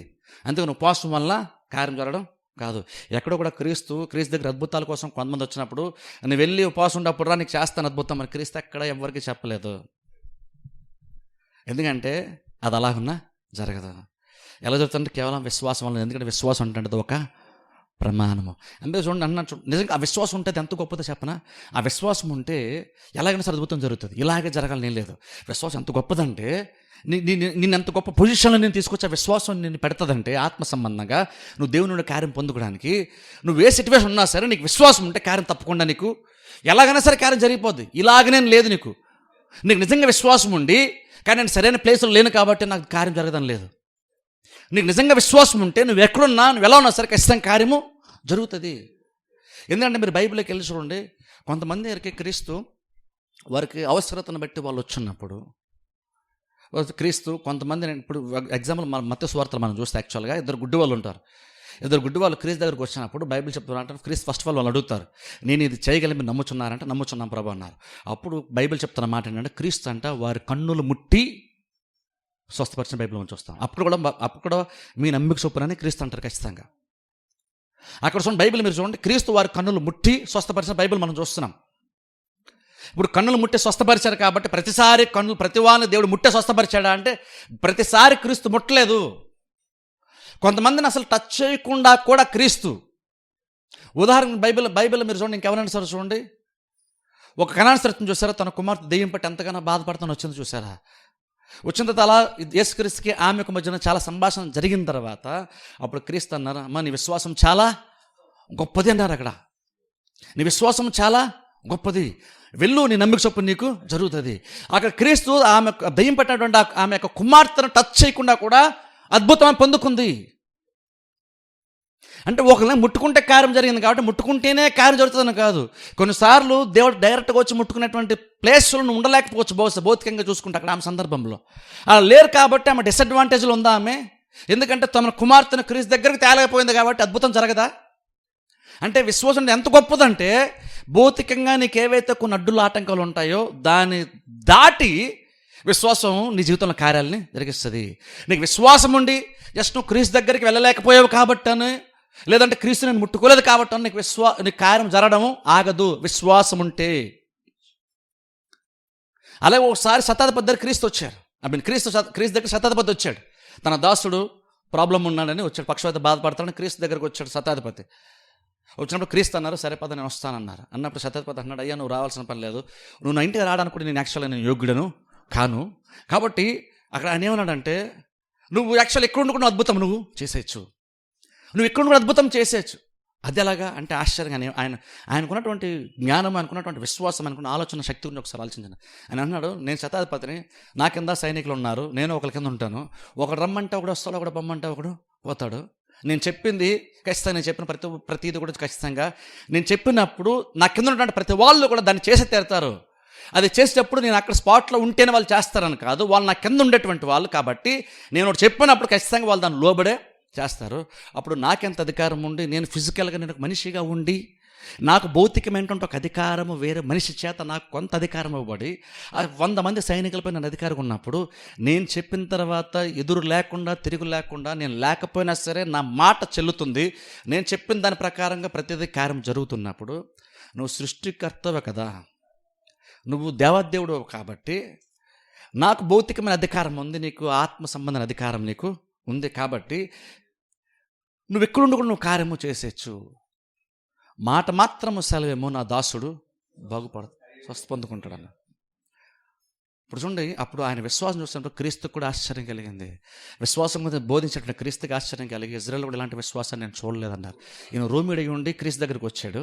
వస్తే క్రీస్తు అంటున్నారు, అరే ఇజ్రాయెల్ ప్రజలు అంటే యూదుల దగ్గర ఒక రకంగా ఇంకా మన వాడికి కూడా చెప్పండి, క్రిస్టియానిటీలో కూడా ఎంత విశ్వాసాన్ని నేను చూడలేదన్నారు ఆయన. నిజంగా అంత విశ్వాసం ఈరోజు క్రిస్టియానిటీలో మనకు కూడా అంత విశ్వాసం నార్మల్గా మనకి ఉండదు. ఎందుకంటే ఆయన అంటున్నాడు, నువ్వు మాట మాత్రం సెలవు నా దాసులు బాగుపడతాడు. చూడ అంటే ఆయన ఏం నమ్మిడు తెలుసా, ఆయన విశ్వాసం అంత గొప్పదంటే, నాకు అధికారం ఉంది, నేను చెప్తే కార్యాలు జరుగుతాయి, కానీ నేను చెప్పిన తర్వాత ఒక కార్యం జరగాలి అంటే, నెరవేరాలి అంటే దానికి ఎంతో కొంత టైం పడుతుంది. ఎందుకు టైం పడుతుంది తెలుసా, నేను ఈ భౌతికమైన ప్రపంచంలో ఉన్నాను కాబట్టి, నాకు భౌతికమైన అధికారం ఉంది కాబట్టి నేను చెప్పినప్పుడు చెప్పగానే ఇన్స్టెంట్గా జరగదు, కొంత టైం పడుతుంది. ఎందుకంటే నాకు భౌతికమైన పరిమితులు ఉంటాయి. ఉదాహరణ, నేను ఆ వ్యక్తిని పిలిచి నువ్వు పలానా చేసి పెట్టాను నేను చెప్పినప్పుడు, లేదంటే పలానా వాళ్ళ దగ్గరికి వెళ్ళు వాళ్ళు చెప్పు వాళ్ళు చేస్తారని చెప్పినప్పుడు, ఇక్కడి నుంచి ఆ అధికారి బహుశా రిటర్న్గా రాసిచ్చాడు అనుకోండి, పత్రం రాసిచ్చాడు అనుకోండి, అదొక మనిషి పోస్ట్ మ్యాన్ లాగా తీసుకుని వెళ్ళాలి, అక్కడికి వెళ్తే అక్కడ వ్యక్తి చదవాలి, చదివిన తర్వాత దాన్ని చేయాలి, అప్పుడు ఆ కార్యం నెరవేరుతుంది. భౌతికమైన అధికారం కూడా కార్యాలు జరుగుతాయి, కానీ అలా కార్యం జరగడానికి కొంత టైం పడుతుంది. ఎందుకు టైం పడుతుంది అంటే అది భౌతికమైనటువంటిది కాబట్టి, భౌతికమైనటువంటి పరిధులు ఉంటాయి కాబట్టి ఇంక నువ్వు జరుగుతుంది కానీ టైం పడుతుంది. కానీ ఆత్మ సంబంధమైనటువంటి అధికారానికి టైము పట్టదు. ఎందుకంటే భౌతికమైన దానికంటే ఆత్మ సంబంధమైనటువంటివి చాలా చాలా ఉన్నతమైనటువంటివి, చాలా చాలా బలమైనటువంటివి. అందుకే చూడండి, భౌతికంగా మనం చూసే ప్రతిదానికి యాక్చువల్లీ ఏదైతే నువ్వు భౌతికంగా చూస్తున్నావో ఇది రకంగా ఆత్మ సంబంధం దానికి ఇదంతా ప్యారలల్ లాంటిది, అంటే సమాంతరం. అంటే ఒక రకంగా చెప్పాలంటే ఈ భౌతిక ప్రపంచంలో ఉన్న ఏదో ఒక రాజ్యం చూసారు, అలాగే దేవుని యొక్క రాజ్యం ఒకటి ఉంది.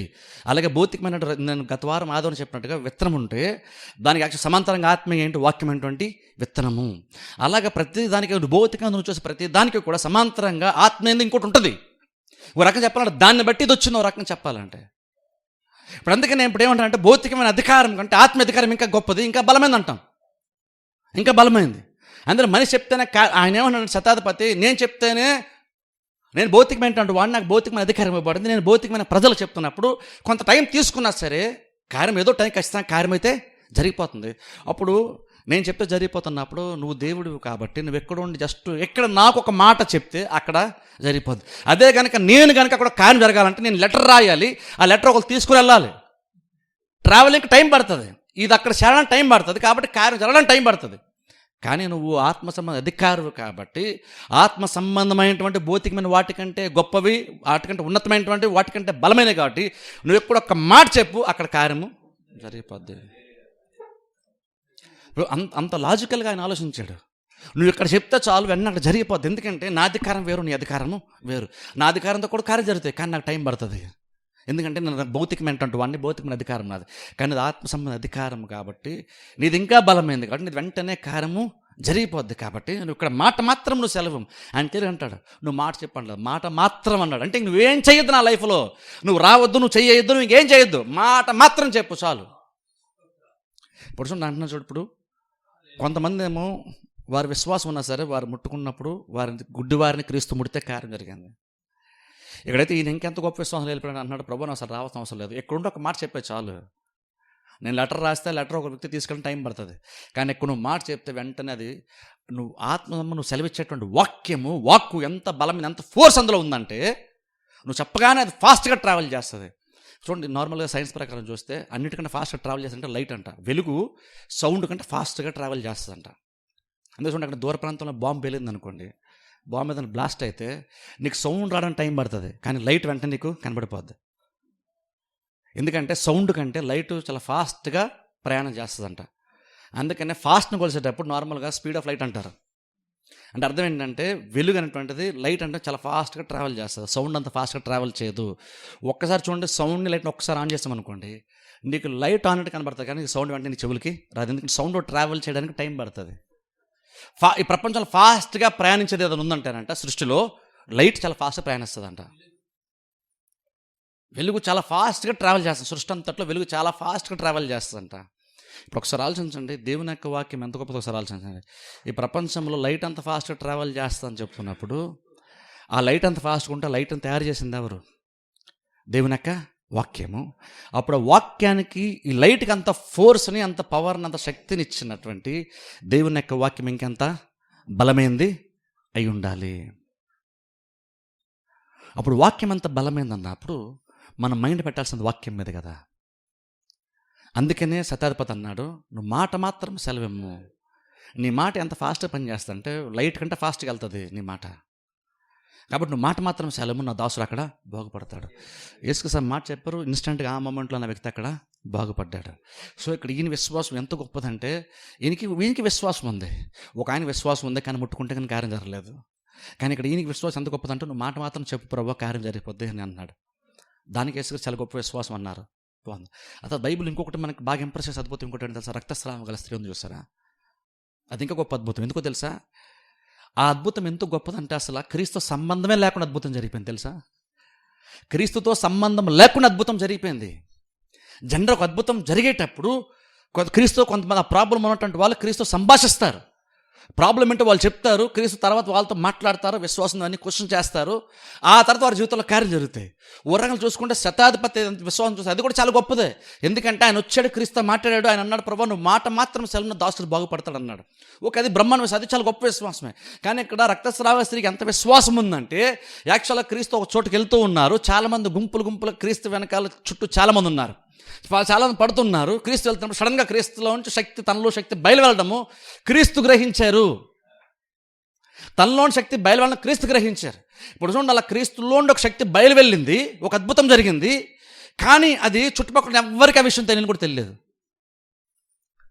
ఎందుకో తెలుసా? క్రీస్తులో ఉన్న ఆ శక్తి భౌతికమైనది కాదు. నువ్వు చూసి ఓ దేవుని శక్తి ఎక్కడ ఇలా ట్రావెల్ చేస్తాను అనుకోవడానికి అది భౌతికమైనది కాదు. దేవుని యొక్క శక్తి ఆత్మ సంబంధమైనటువంటిది. అందుకని ఆ శక్తిని పక్కన చెల్లిసరి నీకు చాలా నీకు తెలియని కూడా తెలియదు. నేను చెప్పేది ఎలాగంటే పడిపోవడం గురించి మాట్లాడట్లేదు, ఆ శక్తి గురించి మాట్లాడట్లేదు, నేను దాని గురించి మాట్లాడట్లేదు. నేను ఎలా అనగానే అంత 10 మంది 20 మంది 30 మంది పడిపోయి దాని గురించి మాట్లాడతాను. నేను నిజంగా నిజమైనటువంటి దేవుని శక్తి అద్భుతాలు చేసి స్థితిగతులను మార్చగలిగేటువంటి ఒక బలమైనటువంటి దేవునిలో నుండి అక్షరాలు క్రీస్తులో నుండి ఒక శక్తి బయలు వెళ్ళింది. ఆ విషయం చుట్టుపక్కల యేసుక్రీస్తు మీద పడుతున్నటువంటి వాళ్ళు కూడా ఎవరికి కూడా తెలియని కూడా తెలియదు. క్రీస్తులో శక్తి బయలు వెళ్ళినప్పుడు క్రీస్తు శిష్యులను అడుగుతున్నారు, ఎవరు నన్ను ముట్టుకుంది అన్నప్పుడు పేతురు వెంటనే లేచి అన్నాడు, ప్రభా నువ్వు చూస్తున్నావు కదా చుట్టూ చాలామంది నీ మీద పడుతున్నారు కదా, ఎవరు నన్ను ముట్టుకుందని అడుగుతావేంటి అంటే, లేదు నాలో ఉండి శక్తి బయలు వెళ్ళింది, నా శక్తి బయలు వెళ్ళింది. అప్పుడు అలా తేరి చూసినప్పుడు అంట రక్తస్రావాల స్త్రీ కనబడింది క్రీస్తుకి. ఇది ఎంత గొప్ప విశ్వాసం అంటే ఇది యాక్చువల్గా అసలు క్రీస్తు ప్రమేయం లేకుండా కూడా అద్భుతం జరిగిపోయింది. క్రీస్తు ఇన్వాల్వ్మెంట్ లేకుండా కూడా అద్భుతం జరిగిపోయింది అక్కడ. ఇప్పుడు అంటే అలాగని క్రీస్తు ఏమి చేయకుండామే ఆ జీవితంలో అద్భుతం జరిగిపోయింది అంటే, క్రీస్తు ఏం చేయకుండా అద్భుతం జరిగిపోయింది చెప్పట్లేదు. అది ఎందుకంత గొప్ప అద్భుతం అంటే, క్రీస్తులో ఆల్రెడీ అభిషేకము, క్రీస్తులో ఆల్రెడీ శక్తి ఎప్పుడూ ఉంటూనే ఉందన్నమాట. క్రీస్తులు ఎప్పుడుంది దాంతోనే ఆయన పయనిస్తున్నాడు. ఆయన మెస్సియా, ఆయన రక్షకుడు, ఆయన దేవుని కుమారుడు, అద్భుత దేవుడు కాబట్టి ఆయనలో ఎప్పుడు శక్తి ఉంటూనే ఉంది. ఆయన శక్తి లేకుండా ఎప్పుడు ఒక క్షణం కూడా ఆయన లేడు. కానీ ఆ శక్తి ఎలాంటి వరకు ఉపయోగపడుతుంది అంటే, రక్తస్రావగల స్త్రీలాగా నేను వెళ్ళి ఆయన వస్త్రపు చెంగున మాత్రం ముడితే చాలు నేను బాగుపడతాను అనేంత విశ్వాసము. నేను వెళ్ళాలి, ఆయన నన్ను చూడాలి, ఆయన నన్ను ముట్టుకోవాలి, నా తలమ చెయ్యాలి, అదంతా ఆమె విశ్వాసం ఎంత ఎదిగిపోయిందంటే, ఎంత క్రీస్తు గురించి వినిన తర్వాత విశ్వాసం ఎందుకో తెలియదు కానీ, మరి ఏం విందో ఎలా విందో ఎంతసేపు విందో మనకు తెలియదు కానీ, ఆమె ఎవరికి అనిపించినటువంటిది ఆమెకు అనిపించింది. ఎవరికి అనిపించింది ఏంటంటే, నేను వెళ్ళి ఆయన వస్త్రం ముట్టుకుంటాను, ఇలా అని చెప్పుకుంటానని కూడా అనుకోలేదు. నేను వెళ్ళి పైగా ఆయన ముట్టుకుంటానని కూడా అనలేదు. వస్త్రపు చెంగును ముట్టుకుంటే నేను బాగుపడతాను. అది ఎవరినో చూసి కాపీ కొట్టలేదు ఆమె. ఈరోజు చూడండి, హ్యాండ్ కర్చీఫ్లు ఇవన్నీ చూసి, చేపలు ఇవన్నీ మ్యాట్లు, అలా ఎవరికో జరిగితే దాన్ని కాపీ కొట్టి చేసినటువంటి కార్యం కాదు ఇది. అంతవరకు ఎవరు అది చేయలేదు, ఎవరికి ఎంతమంది అలా జరగలేదు. అయినా సరే ఇలా జరుగుతుందని ఆమెకు అనిపించింది. ఎలా అనిపించింది అంటే, క్రీస్తు గురించి ఆమె వింది కాబట్టి. ఇప్పుడు ఈ రోజులో కూడా చాలామంది క్రిస్టియన్స్ వింటాం. ఎలా ఉంటుంది తెలుసా, వాళ్ళంటే హ్యాండ్ కర్చీఫ్ కొనుక్కున్నారంట, కొనుక్కొని ఇంటి తెచ్చుకు తుడుచుకున్నారు, అద్భుతం జరిగిందంట. సో మనం కూడా హ్యాండ్ కర్చీఫ్ కొందాం. నువ్వేం చేసావు, నువ్వు విశ్వాసం గురించి ఆలోచన, నువ్వు అద్భుతం నువ్వు బయట కనబడిందని చూసి నువ్వు కాపీ కొడుతున్నావు. నువ్వు వాళ్ళు ఏదో మ్యాట్ అంట, ప్రేయర్ మ్యాట్ అంట, చాప అంట కొనుక్కున్నారు, దాని మీద ప్రార్థన చేస్తే కార్యాలు జరిగిపోతాయంట. వాళ్ళు జరిగిందంట కాబట్టి నేను ఆ చాప కొనేస్తాను. చాపలో ఉందా అద్భుతము? లేదా హ్యాండ్ కర్చీఫ్లో ఉంటుందా? లేదా నూనెలో ఉంటుందా? అక్కడ ఆమె కూడా క్రీస్తు యొక్క వస్త్రములో శక్తి ఉంటుంది అనుకోలేదు. క్రీస్తు వస్త్రాన్ని అసలు ఆమెకు కన్సర్న్, ఆమె విశ్వాసం ఎంత ఎదిగిపోయిందంటే, నేను ఆయన దగ్గర రీచ్ అవ్వాలి, నేను ఆయన్నే ముట్టుకోవాలి, ఆయన కాళ్ళే పట్టుకోలేదు, ఆయన చేతులు నా తల మీద వెయ్యాలి అలా అనుకోలేదు. నేను ఎంతవరకు మినిమంగా వెళ్తే సరిపోద్ది అంటే, జస్ట్ నెలలాగా ఆయన వస్త్రపు చెంగు అంచును పట్టుకుంటే చాలు నా కార్యము జరిగిపోద్ది.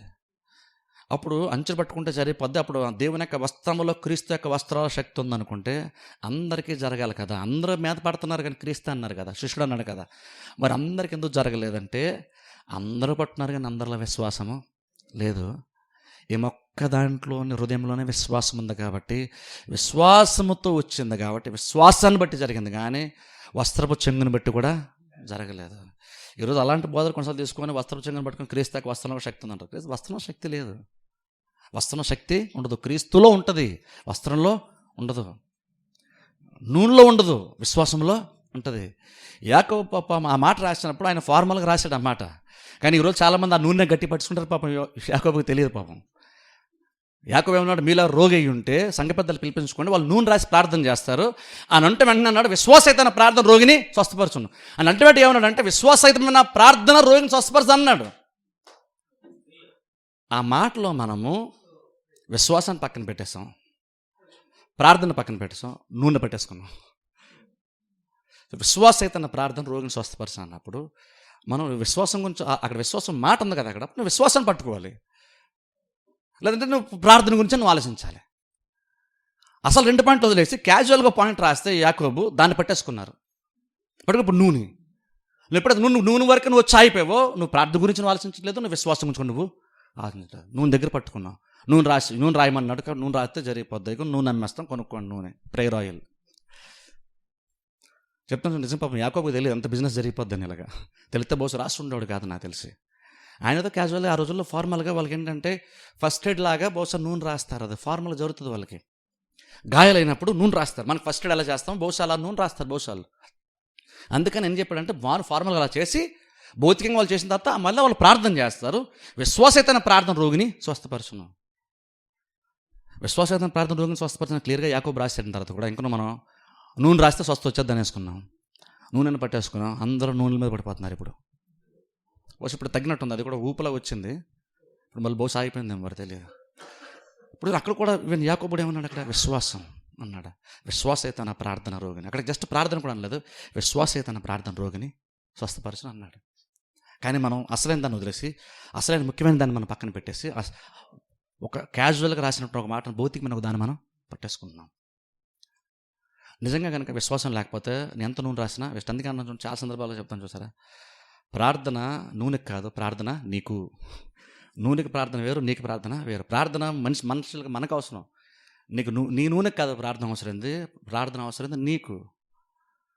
నువ్వు నూనె మీద కాదు మైండ్ పెట్టాల్సిందే, విశ్వాసం మీద మైండ్ పెట్టాలి.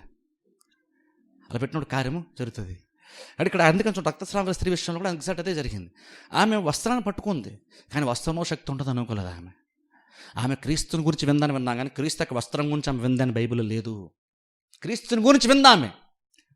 ఇప్పుడు నీకు కూడా కార్యం జరగాలంటే ఇప్పుడు నువ్వు కూడా రక్తస్రావ స్త్రీలాగా నువ్వు అద్భుతం పొందుకోవాలా, శతాధిపతిలాగా పొందుకోవాలా, లేదా ఇద్దరు గుడ్డి వాళ్ళలాగా పొందుకోవాలా, లేదంటే కనాడ్ స్త్రీలాగా పొందుకోవాలా, ఎలా పొందుకోవాలంటే అది తర్వాత విషయం. అది ఏ మోడ్లో దేవుడు, ఏ విధానంలో దేవుడు కార్యం చేస్తానన్నది సెకండరీ.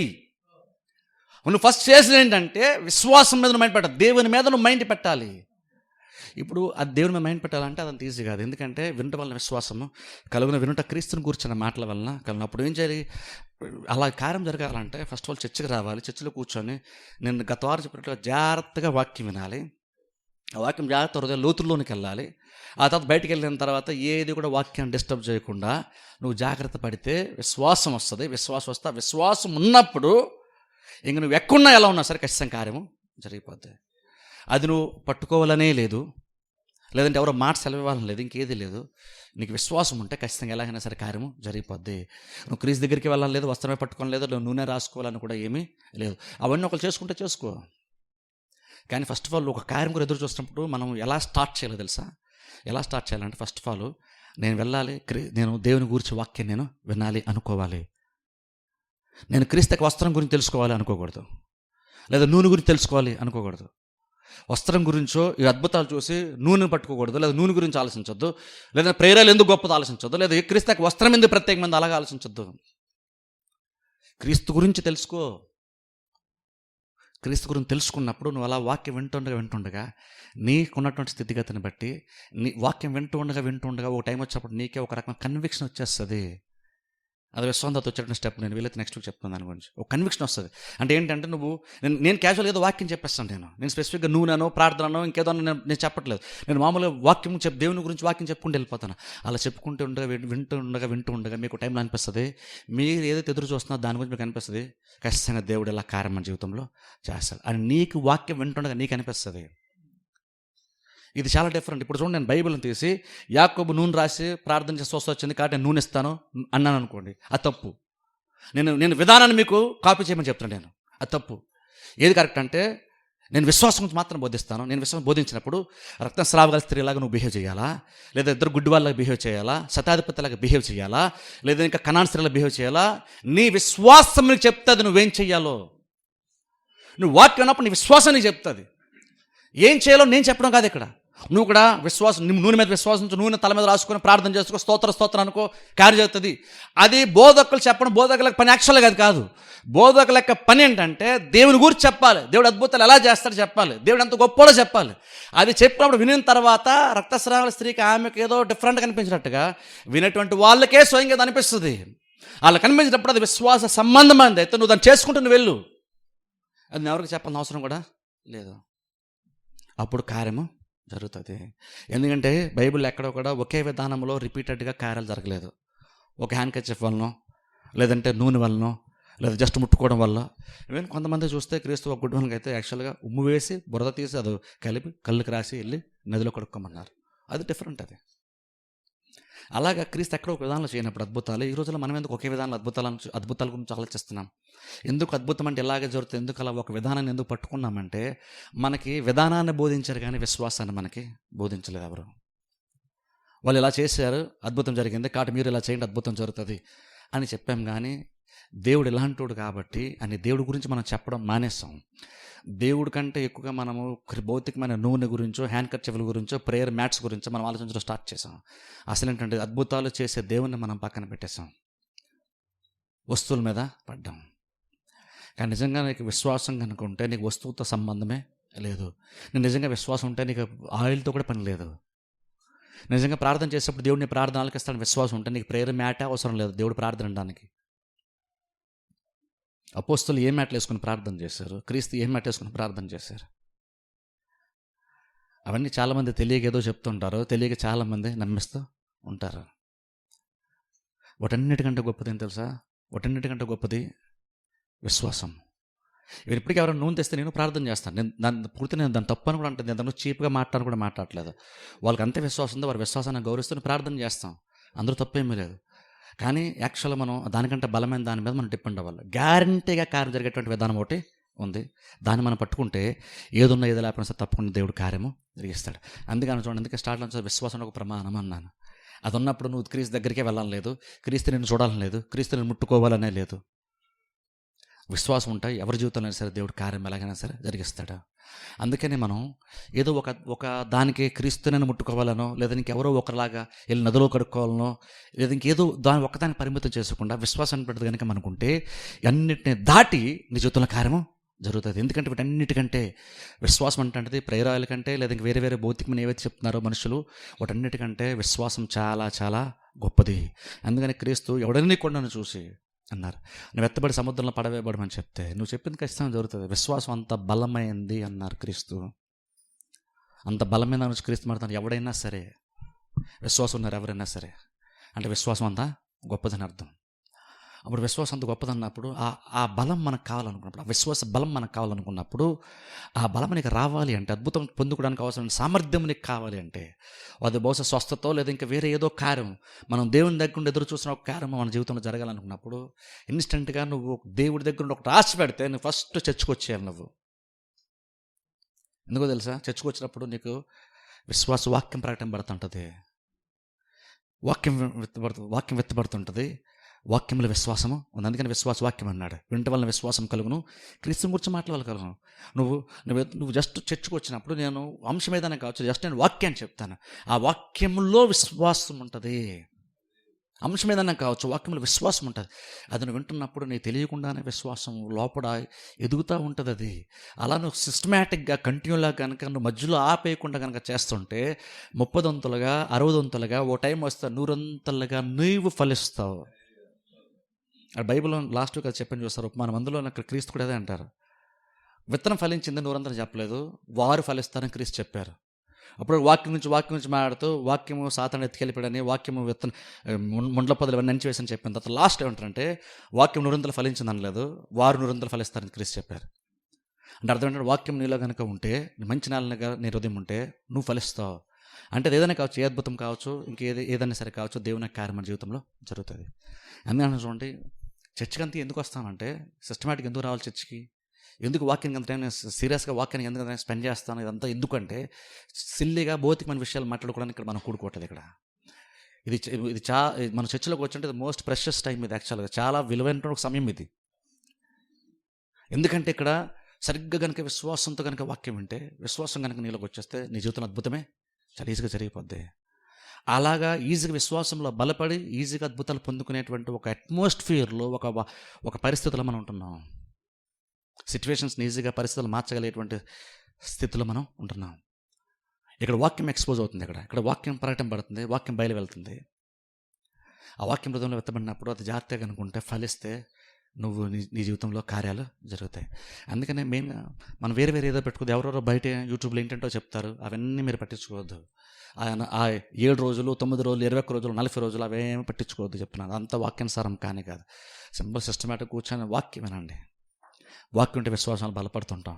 నన్ను చాలా చెప్పింది చూస్తారా, వాక్యం వినిన తర్వాత అదే వాక్యాన్ని మరలా వింటూ ఉంటే కూడా నీకు విశ్వాసాలు బలపడతావు. నీకు తెలియకుండా నువ్వు దాన్ని అలవాటు చేసుకుని, నీకు తెలియకుండా నువ్వు విన్న అదే వాక్యం నీలో తెలియకుండా చాలా కార్యాలు జరిగేస్తుంది. నేను చాలా చెప్పండి చూసారా, ఎందుకు ఈ మాట చెప్తాను, వినేసిన ప్రసంగం ఎందుకు వినాలంటే నువ్వు బైబిల్ తెలుసుకోవడానికి కాదు ఇక్కడికి వచ్చింది, నువ్వు విశ్వాసాలు బలపడడానికి వచ్చావు. అందుకని చూడండి అంటాను, సిస్టమేటిక్గా దేవుడు నీకు ప్రతి ఆదివారం, ప్రతి గురువారం, ప్రతి శనివారం నీకు టైం ఇస్తున్నప్పుడు ఆ టైం నిర్లక్ష్యం పెట్టి ఎప్పుడో ప్రాబ్లమ్స్ తెచ్చుకోవచ్చు, సైగారు మా కోసం ప్రార్థన చేయండి అంటే చూసారా. అది ఎలాంటి సిచ్యువేషన్ అంటే, నువ్వు ఇంట్లో కూర్చొని నువ్వు భోంచేయడం మానేసి, నీ డైట్ కంట్రోల్ గురించి నువ్వు సరిగ్గా ఆలోచించకుండా, నీ పోషణ సిస్టమేటిక్గా ఒక డిసిప్లిన్ లేకుండా, భోంచేయకుండా ఏది పడుతుంటే ఎలా పడుతుంటే సడన్గా నువ్వు నీరసించిపోయినప్పుడు సడన్గా హాస్పిటల్కి వెళ్ళి సెలన్ ఎక్కించుకున్నట్టు. ఉపవాసాలు ఇవన్నీ సెలన్ లాంటివే, పనిచేస్తుంది. నువ్వు ఉపవాసం పోసి కార్యం జరుగుతుంది, కానీ అది సెలైన్ బాటిల్ లాంటిది. అది మనిషి అన్నవాడు, విశ్వాసం అన్నవాడు అలా బ్రతకూడదు. నీతిమంతుడు విశ్వాసం మూలంగా జీవించిన బైబిల్ ఉంది. నువ్వు సెలైన్ వెళ్ళకుండా బతికేస్తావు. సెలైన్ ఎక్కించుకోగా నీకు వచ్చేస్తే స్ట్రెంగ్త్. అలా ప్రతిసారి సెలైన్ ఎక్కించుకుంటా అనుకుంటాం మనం, అది మంచి చేస్తుంది మనకు. అది సెలైన్ ఎక్కించుకుంటే నీకు బలం వస్తుంది, ఇన్స్టెంట్గా నీకు బలం వస్తుంది, డౌటే లేదు, బలం వస్తుంది. నువ్వేం చేయొద్దు, సూది గుచ్చుతారు, నువ్వు పడుకో, ఎక్కేస్తుంది మొత్తం. నీకు ఓపిక వచ్చేస్తుంది, బలం వచ్చేస్తుంది, నువ్వేం చేయాల్సిన అవసరం లేదు, బలం వచ్చేస్తుంది. అది నీకు ఆటేలా పనిచేస్తుంది. కానీ జీవితాంతం నేను సెలైన్ మీద బతుకుతానంటే మాత్రం అది సరైన జీవిత విధానము కాదు. ఉపాసాలు కూడా అలాంటివే. ఈ 40 రోజులు, 41 రోజులు, 9 రోజులు, 7 వారాలు, ఇవన్నీ అలాంటివే. అందులో తప్పేమీ లేకపోవచ్చు. నువ్వు అలా ఉన్నావు కాబట్టి నీకు సెలైన్ ఎక్కించాల్సి వస్తుంది. ఆ 7 రోజులు లేదా 7 వారాలను లేదా 21 రోజులను 40 రోజులను చేయాల్సి వస్తుంది. కాబట్టి అది వర్కౌట్ అయ్యింది కాబట్టి నేను సెలైన్ ఎక్కించిన ఒప్పుకు వస్తుంది కాబట్టి నేను 10 రోజులు తినకుండా ఉంటానండి, నేను వేరే చేసుకుంటాను, 11 రోజు హాస్పిటల్కి వెళ్ళిపోతానండి ఎక్కించుకోవడానికి. అది సరైన జీవితము కాదు. దేవుడు సిస్టమేటిక్గా మనకు ఒక అవకాశం ఇస్తున్నప్పుడు దాన్ని మనం సద్వినియోగం చేసుకోవాలి. దేవుడు ఆ టైం మనకి ఎందుకు ఇస్తాడంటే, నువ్వు విశ్వాసంలో బలపడాలి. ఎందుకంటే ఈ జీవితంలో దేవుడు కార్యం చేద్దాం అనుకున్నప్పుడు నిన్ను ప్రిపేర్ చేస్తాడు. నిన్ను ప్రిపేర్ చేయడానికి నీకు కొన్ని వాక్యాలు ఇస్తాడు, నీకు కొంత అవకాశాన్ని ఇస్తున్నాడు. ఎందుకంటే ఆ మూమెంట్ వచ్చినప్పుడు నీకు విశ్వాసం అవసరం కాబట్టి, అది తెలిసినటువంటి దేవుడు ముందుగానే నీకు అవకాశం ఇస్తాడు. అది గుర్తించినప్పుడు నీకు ఇచ్చిన అవకాశం ఎంత గొప్పదో, భవిష్యత్తు నీకు ఎంత ఉపయోగపడుతుందో నువ్వు ఆలోచించుకోవాలి. ప్రాబ్లం వచ్చినప్పుడు అప్పుడు కాదు, నువ్వు ముందుగానే సిద్ధపడాలి. ఎందుకంటే చూడండి, నువ్వు వినేసిన వాక్యమైనా సరే కావచ్చు, మరలా వాక్యం వినేనంటాను నేను. నువ్వు తెలుసా, వింటూ ఉంటే విశ్వాసాలు బలపడతాం. రోజు ఇంట్లో ఇడ్లీ తింటాం, లేదా రోజు ఆల్మోస్ట్ దోశ తింటాం. ఇంట్లో నిన్న దోశ తిన్నాం కాబట్టి అని చెప్పేసి దోశకి జీవితం తినడం మానేస్తామా? ప్రతి ఆధారం చికెన్ తింటాం, అయినా సరే మళ్ళీ తెచ్చుకుంటాం. తినేసిందే కదా మళ్ళీ తిన్నాం అనుకో మనం. అది ఎలాగైతే నువ్వు రోజు చేసిన టిఫిన్ మళ్ళీ కొంతమంది ఇడ్లీ రోజు తింటారు, అయినా మనకు బోర్ అనిపిస్తుంది. ఎందుకంటే మనకు అవసరం అది. నువ్వు నేను తినేసావు, కానీ ఈరోజు నువ్వు టేస్ట్ కోసం తినట్లేదు, నువ్వు ఆరోగ్యం కోసం తిన్నావు, నీ ఆకలి తెచ్చుకోవడానికి, ఓపిక తెచ్చుకోవడానికి నువ్వు తింటున్నావు. అలాగే వినేసిన వాక్యం అయి ఉండొచ్చు. నువ్వు మళ్ళీ సాయంత్రం యూట్యూబ్లో వచ్చినప్పుడు వినడమో, లేదా నెక్స్ట్ ఎప్పుడు అవకాశం ఉన్నప్పుడు వినడమో చేస్తే నువ్వు ప్రసంగం వినడం కోసం కాదు. అది లోపలికి వెళ్తున్నప్పుడు నీకు తెలియకుండా అది విశ్వాసంలో నీకు తెలియకుండా విశ్వాసాన్ని ఇచ్చేస్తుంటుంది. అందుకని రిపీటెడ్గా వాక్యం ఉన్నందుకు అంత ఇంపార్టెంట్ అంటాను నేను. అయితే అది చాలామందికి అది అర్థం కాదు నేను చెప్పేది. రిపీటెడ్గా వాక్యం ఎంత ఇంపార్టెంట్ తెలుసుకోవాలి. చర్చలో ఎంత సిన్సియర్ వాక్యం ఉన్నావో, నీకు అవకాశం మళ్ళీ వాక్యం వినే అవకాశం దొరికినప్పుడు నువ్వు దాన్ని యూజ్ చేసుకోవడం చాలా ఇంపార్టెంట్. మన దేవుని కుటుంబం మనకు టెక్నాలజీ అంత డెవలప్ అయ్యింది, ఒకప్పుడులా కాదు. ఇప్పుడు మనకి ఏదైనా కావాలనుకుంటే చక్కగా మనం అవకాశం, మనకు బోల్డ్ అవకాశం దేవుడు మనకి ఇస్తున్నాడు వాక్యం వినడానికి. అప్పుడు దాన్ని సద్వినియోగం చేసుకున్నాం అనుకోండి, విశ్వాసంలో బలపడతాం. ఒక్క కార్యం జరగాల్సిన టైం వచ్చి రెడీగా మనం ఉంటాం, విశ్వాసంతో కార్యము జరిగిపోద్ది. అందుకని ఎలాగైతే రోజు తిన్న టిఫిన్ మళ్ళీ తింటున్నామో, తింటుంటే అది బలం ఇస్తుందో, అలా వినేసిన వాక్యం ఉండొచ్చు, మళ్ళీ అవకాశం అలా వింటూ ఉంటాయి. నీకు తెలియకుండా ఎంత విశ్వాసం చేస్తాం, టైం వచ్చినప్పుడు నీకు విశ్వాసం ఎదురే ఉండదో, తప్పకుండా నీకు మూమెంట్లు అనిపిస్తుంది, ఖచ్చితంగా దేవుడు నా జీవితంలో కార్యము జరిగిస్తాడు. అలాంటి స్థితిలోనికి మనం ఎదగాల్సి ఉంది విశ్వాసంలో. అది ఉంటే దేవుడు తప్పకుండా కార్యం జరిగిస్తాడు. ఎందుకని ఎవరు ఏంటి అనేది దేవుడు పట్టించుకోవడం, విశ్వాసం ఉందా లేదా. ఆ విశ్వాసం సంపాదించుకోవడానికి చర్చరండి, వాక్యం ఉండండి, ప్రయాసపడండి, విశ్వాసాన్ని బలపరచుకోండి, విశ్వాసాన్ని కాపాడుకోండి. విశ్వాసం ఎదిగితే నమ్ముటి నిబంధన నమ్మడానికి సమస్తము సాధ్యం. ప్రార్థన చేస్తున్న అందరూ తల వంచి కళ్ళు మూసుకోండి. మమ్మల్ని మిక్కిలిగా ప్రేమిస్తాం మా పరమ తండ్రి, పరిశుద్ధ దేవా, మీకు వందనములు స్తోత్రాలు చెల్లిస్తున్నాం తండ్రి. రాత్రికాల సమయంలో ప్రభువా, మీరు ఇచ్చిన మాటలను బట్టి మీకు వందనాలు తండ్రి. వెత్తబడిన వాక్యం ఫలింపచేయండి, ఆశీర్వదించండి.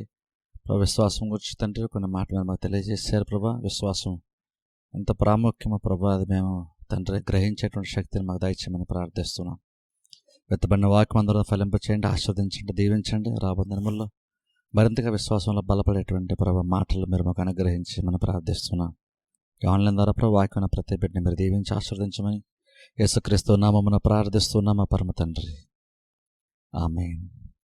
మా తండ్రి దేవుని ప్రేమయు కుమారుడిని యేసుక్రీస్తు కృపయు పరిశుద్ధాత్మిక సన్నిధి సహవాసం అందరూ సతతం నడిపించును గాక. ఆమేన్.